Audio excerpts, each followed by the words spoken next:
another facet of Mr. Parrikar, which has always been kept under wraps due to the leverage he has on the people who know the truth, including the opposition, who are supposed to know what goes on in the government. This facet is of being corrupt and manipulative and also supporting his cronies. That about the scam involved in the rental of premises. What we bring today is the same in detail and some more, and that being the issue of the interiors scam. I will dwell on the lease issue while Avinash will provide inputs on the interiors, which was undertaken by the GSIDC.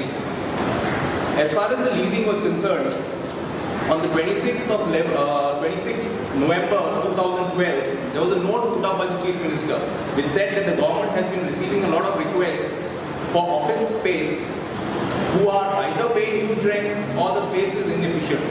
Mentions about IG prisons requiring additional space.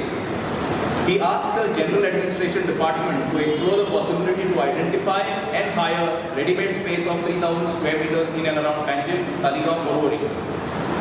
Simultaneously, he says that the department may also identify the places to consider construction of a building to accommodate government offices, and it's urgent.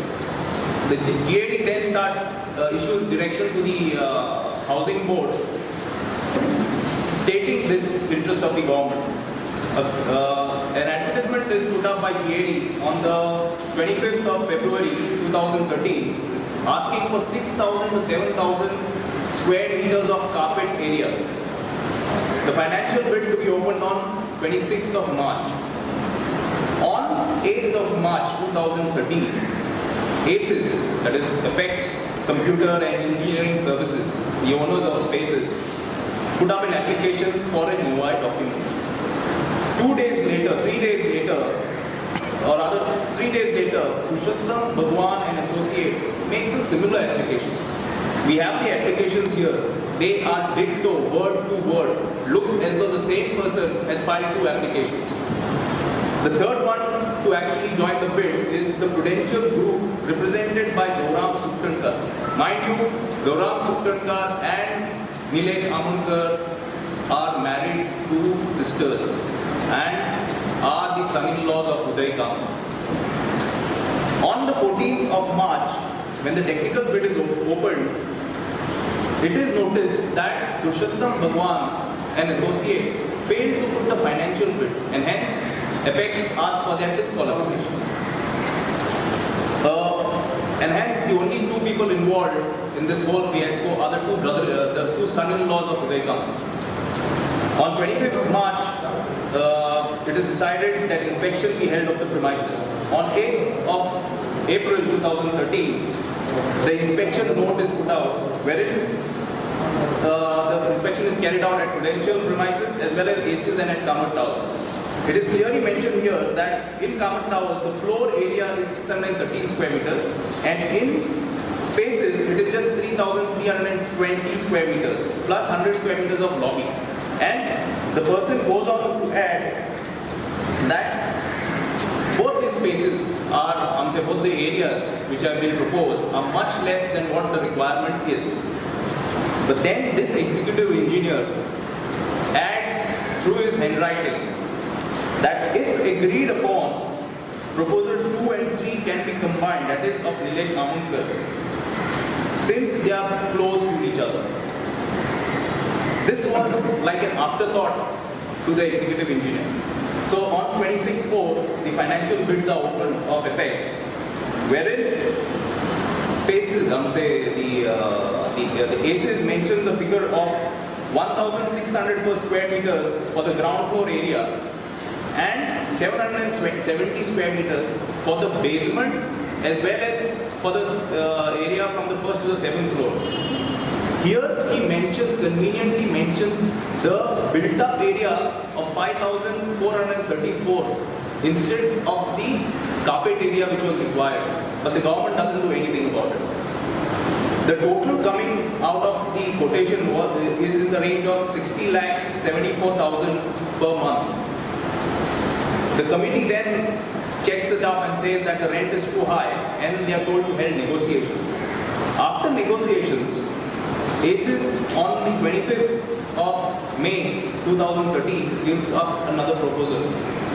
In that, the ground floor is mentioned as not to be rented. It's only from the 1st to the 7th, and the rate per square meter has been brought down from 750 to 650. Conveniently to be noticed here is that he also brings the rate per square meter of Kamat Towers from 750 to 600. But somehow in this quotation, the area of the premises increases from 305 to 389. And when you look at the calculation, this in turn, actually he earns more money even after the negotiations and bringing down the price, because he alters the area of that whole premises. So subsequently the government takes a decision to go ahead with this. As per the occupancy certificate issued by CCP on 3/9/2013, it is very clearly stated that floors 6 and 7 are residential. Now we wonder how at Pato, which is a commercial zone developed specially by the government, 6th and 7th floor can be residential. But there can be no mistake in what the CCP mentions here. And going ahead, the government actually hires residential space to put up their offices, and that too by paying commercial rent. On the order on 18th of November, there is an order of GAD regarding the premises. Rather, coming back, on the 9th of July, an order is issued by Ajit Pavaskar, who is the Under Secretary of General Administration, stating that financial concurrence for whatever that tender, the financials were, has been taken, and rent has to be effective from 1st August 2013 or from the date of taking possession, whichever later. On 29th of October 2013, the Under Secretary Ramakant Talkar, now another one, writes a letter stating that the premises will be taken in consideration only from 1st of November. But subsequently, he writes another note on the 11th of December stating that he refers to the same Pavaskar's order. The spaces are allotted to the particular constituents, being from the 1st and 2nd floor being GSIDC, the 7th, from the 3rd to the 6th floor being the district and session judge, and the 7th floor being commercial taxes. Commercial taxes basically after 6 months realize that they don't need the spaces, because after they are supposed to build premises at Altin or whatever, and which would be ready in 2 years, and hence they wouldn't want to move into spaces. All this time, when the rent has been paid into full, every time it has been observed that bills are raised, the invoices are raised, the financial concurrence is given in 2 days flat. In April 1st, TCP shifts to Kamat Towers. It has also been observed that though it was mentioned that the rent would come about only after the possession has been taken, the district and session judge, the possession by ACES was given on the 29th of November 2013. The Commercial Taxes Department on the 10th of Jan 2014. The GSIDC in March, that is 5 months later, and they were still paying rents of around 8 lakhs per month. Even as of today, if you notice, the 7th floor is occupied by the DRDA, who have moved in just a month back. And the court premises have been occupied just 5 days ago.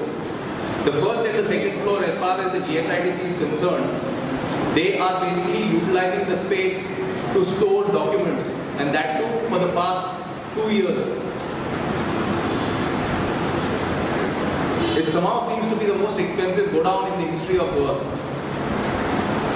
So, subsequently, on 31st of July 2014, GAD issues order for reallocating spaces, for the 7th floor on spaces to DRDA. And then on the 25th of August 2014, the 9th of September 2014, the Interior